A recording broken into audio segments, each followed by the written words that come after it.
ने दावा किया कि उसने ईरान की मिसाइलों और ड्रोन में 99% को हवा में ही खत्म कर दिया।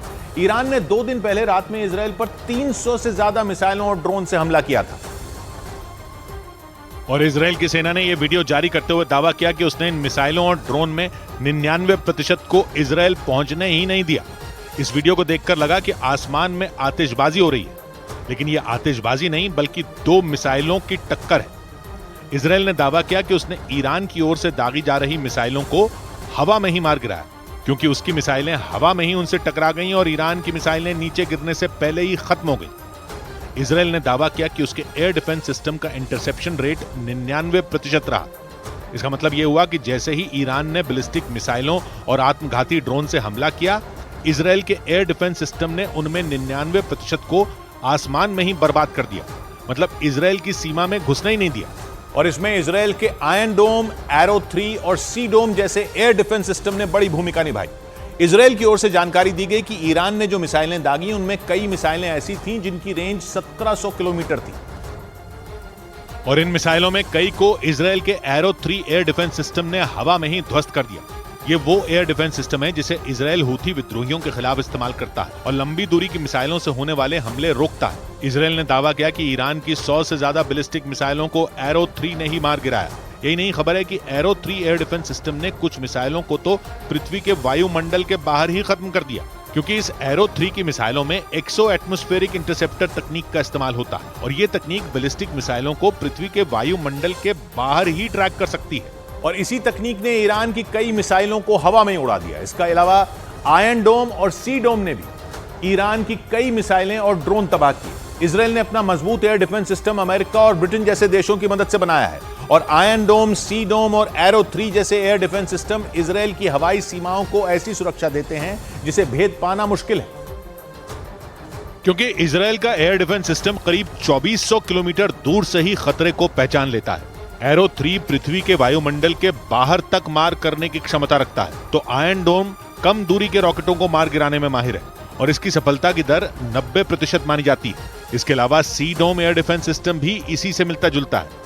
फर्क बस इतना है कि इसे जहाज पर भी तैनात किया जा सकता है, इसीलिए इसे सी डोम एयर डिफेंस सिस्टम कहते हैं। अमेरिका और ब्रिटेन की मदद से तैयार ये एयर डिफेंस सिस्टम इजराइल की अलग अलग सीमाओं पर तैनात है, क्योंकि इजराइल की 1000 किलोमीटर लंबी सीमा जॉर्डन, सीरिया, लेबनान और फिलिस्तीन जैसे देशों से लगी हुई है और इन सभी देशों से इजराइल का 36 का आंकड़ा है। बड़ी बात यह कि इजराइल की सीमा से लगे इन देशों की ईरान से दोस्ती है और इसीलिए इजराइल 24 घंटे अलर्ट रहता है, जिसका उसे 2 दिन पहले हुए हमले में फायदा भी मिला था, क्योंकि इजराइल के मुताबिक ईरान की 300 से ज्यादा मिसाइलों और ड्रोन में केवल 1% ही इजराइल तक पहुंच पाए थे और 99% को हवा में ही खत्म कर दिया गया था। हालांकि इजराइल से ईरान के बदले की शुरुआत 2 रोज पहले फारस की खाड़ी से लगने वाले समुद्री गलियारे स्ट्रेट ऑफ हॉर्मुज से हुई, क्योंकि दोनों देशों में बने जंग जैसे हालात के बीच ईरान ने वहां से गुजर रहे इजराइल के माल ढोने वाले एक जहाज को अगवा कर लिया था। उस जहाज पर कब्जा किए जाने का एक वीडियो भी सामने आया था और उस वीडियो में दिखा कि ईरान के सैनिकों ने इजराइल के उस जहाज पर बिल्कुल फिल्मी अंदाज में धावा बोला।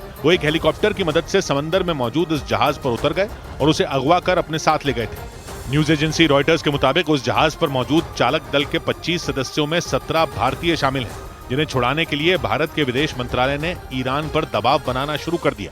रॉयटर्स के मुताबिक इजराइल का माल ढोने वाला वो जहाज यूएई से भारत आ रहा था, लेकिन रास्ते में उसे स्ट्रेट ऑफ हॉर्मुज में हाईजैक कर लिया गया था। स्ट्रेट ऑफ हॉर्मुज ईरान के पास मौजूद एक समुद्री गलियारा है जो अंतर्राष्ट्रीय व्यापार का एक अहम रूट है। फारस की खाड़ी को खुले समंदर से जोड़ने वाला इकलौता रास्ता भी यही है और इस इलाके पर लंबे वक्त से ईरान का दबदबा रहा है। वो स्ट्रेट ऑफ हॉर्मुज से गुजरने वाले सुपर पावर अमेरिका के भी जहाजों को कई बार निशाना बना चुका है। लेकिन इजराइल के जहाज पर कब्जा जमाकर ईरान ने उसे आने वाले खतरे का ट्रेलर पहले ही दिखा दिया था, क्योंकि इजराइल के जहाज के अगवा किए जाने के कुछ घंटे बाद ही ईरान ने उसकी धरती पर ड्रोन और मिसाइलों की बारिश कर दी थी। हालांकि अमेरिका इजराइल को बचाने के लिए कूद पड़ा, लेकिन इसी के साथ बाइडेन ने यह भी साफ कर दिया कि वो ईरान के खिलाफ इजराइल की किसी भी सैन्य कार्रवाई में साथ नहीं देंगे। ईरान के हमले के बाद इजराइल ने कह दिया था कि वो 24 से 48 घंटे में ईरान के हमले का जवाब देगा। लेकिन इजराइल के इन आक्रामक तेवरों में अमेरिका उसका साथ देता नजर नहीं आया, क्योंकि पश्चिमी मीडिया ने दावा किया कि नेतन्याहू को बाइडेन ने जवाबी कार्रवाई से रोका और उनसे 2 टूक बोल दिया कि ईरान के खिलाफ किसी भी सैन्य कार्रवाई में अमेरिका इजराइल का साथ नहीं देगा। यानी जंग छिड़ी तो ईरान के खिलाफ इजराइल अकेला पड़ सकता है, क्योंकि अमेरिका मौजूदा हालात में ईरान से उलझने से बचता दिख रहा है। या यूं कहें कि यूक्रेन जंग और गाजा युद्ध के बाद अमेरिका एक और जंग के लिए तैयार नहीं है, क्योंकि इन दोनों लड़ाइयों में अमेरिका ने एक पक्ष का साथ दिया था और इसकी वजह से दूसरा पक्ष उसका दुश्मन बन गया था। गाजा जंग के बाद तो ईरान ने इजराइल ही नहीं, अमेरिका के खिलाफ भी माहौल बनाना शुरू कर दिया था, और इस बार तो इजराइल सीधा ईरान से भिड़ने की तैयारी में है। नेतन्याहू की वॉर कैबिनेट में इस पर मोहर भी लग चुकी है, लेकिन ईरान के खिलाफ जवाबी कार्रवाई कब और कैसे होगी ये तय होना बाकी है। और इससे पहले ही अमेरिका ने इजराइल को संकेत दे दिए कि ईरान के खिलाफ जंग में वो उसका साथ नहीं देगा, और इजराइल ने जंग छेड़ी तो उसे ईरान से अकेले ही लड़ना पड़ सकता है। इस मामले में संयुक्त राष्ट्र सुरक्षा परिषद भी जंग रोकने की कोशिश में जुट गया, और संयुक्त राष्ट्र सुरक्षा परिषद ने बयान जारी किया कि दुनिया एक और जंग नहीं झेल सकती और इजराइल को ईरान से बदला लेने की भावना से विवाद और नहीं बढ़ाना चाहिए। यानी ईरान से बदला लेने की तैयारी कर रहे नेतन्याहू का ना अमेरिका ने साथ दिया और ना संयुक्त राष्ट्र सुरक्षा परिषद ने, क्योंकि दुनिया में पहले ही दो बड़े युद्ध चल रहे हैं। रूस और यूक्रेन जंग भी जारी है और गाजा जंग भी, और अगर एक और युद्ध शुरू हो गया तो समझो तीसरा विश्व युद्ध तय हो गया, क्योंकि ईरान एक ताकतवर देश है और इजराइल के लिए अकेले ईरान में वैसी तबाही करना नामुमकिन है जैसी उसने गाजा में की थी। क्योंकि ईरान के पास हथियारों का भंडार है, उसकी सेना की ताकत भी इजराइल से कहीं ज्यादा है। क्योंकि इजराइल की सेना में करीब 7 लाख सैनिक हैं और ईरान की सेना में करीब 12 लाख सैनिक। इजराइल के पास 1300 टैंक हैं तो ईरान के पास करीब 2000 टैंक हैं। यही नहीं, पश्चिमी मीडिया ने कई बार दावा किया है कि ईरान के पास खतरनाक परमाणु हथियार भी हैं। वो अलग बात है कि ईरान के परमाणु कार्यक्रम की वजह से उस पर अलग अलग देशों ने 400 प्रतिबंध लगाए हुए हैं, लेकिन इन सारे प्रतिबंधों के बावजूद ईरान की ताकत इजराइल से ज्यादा मानी जाती है। मुस्लिम देश होने की वजह से ही उसकी शक्ति और बढ़ जाती है, और इजराइल की सीमाएं इस्लामी देशों से घिरी हुई हैं। और इजराइल की सीमा से लगने वाले सभी मुस्लिम देशों में ईरान का किसी न किसी तरह से दखल है। फिलिस्तीन में वो हमास के साथ है तो लेबनान में हिजबुल्लाह के सिर पर ईरान का हाथ है। सीरिया में भी ईरान की सेना है। यानी इजराइल से जंग छिड़ने पर पश्चिम एशिया के कई देश ईरान का साथ देंगे, और तो और उसे रूस और चीन का भी साथ मिल सकता है, क्योंकि यूक्रेन जंग के बाद दुनिया में 2 अलग अलग गुट बन चुके हैं। इजराइल, अमेरिका और ब्रिटेन जैसे देश जिस गुट में हैं, चीन और रूस उसका हिस्सा नहीं है, और इसीलिए ईरान की इन देशों से नजदीकी बढ़ चुकी है, क्योंकि रूस को उसने यूक्रेन जंग में आत्मघाती ड्रोन दिए थे और चीन ने ईरान के जरिए पश्चिम एशिया में घुसने का रास्ता बनाया था। और इसी के बाद रूस, ईरान और चीन की तिकड़ी अमेरिका समेत पश्चिमी देशों का सिरदर्द बन गई थी। माना जा रहा है कि इन्हीं वजहों से अमेरिका ने इजराइल को ईरान के खिलाफ जंग शुरू करने से रोका, क्योंकि इससे दुनिया में एक और जंग छिड़ेगी और माहौल बद से बदतर हो सकता है। हालांकि इजराइल को रोक पाना आसान नहीं है, क्योंकि उसने फिलहाल ईरान पर तो सीधा हमला नहीं बोला, लेकिन लेबनान में उसके समर्थक में हिजबुल्लाह को जरूर दहला दिया।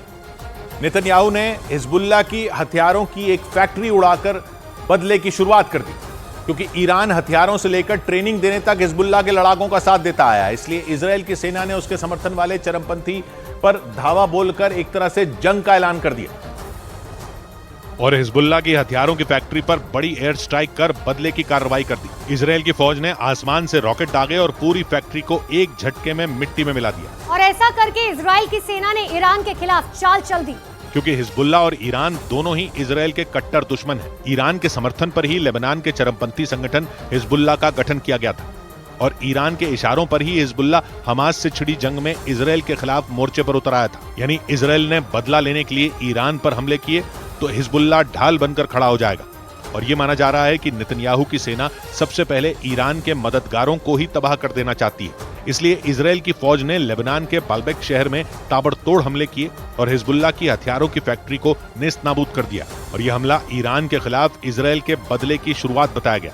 और इसी के बाद 500 साल पुरानी एक भविष्यवाणी की चर्चा फिर तेज हो गई। ये भविष्यवाणी दुनिया के सबसे बड़े भविष्यवक्ता माने जाने वाले नोस्ट्राडामस ने की थी।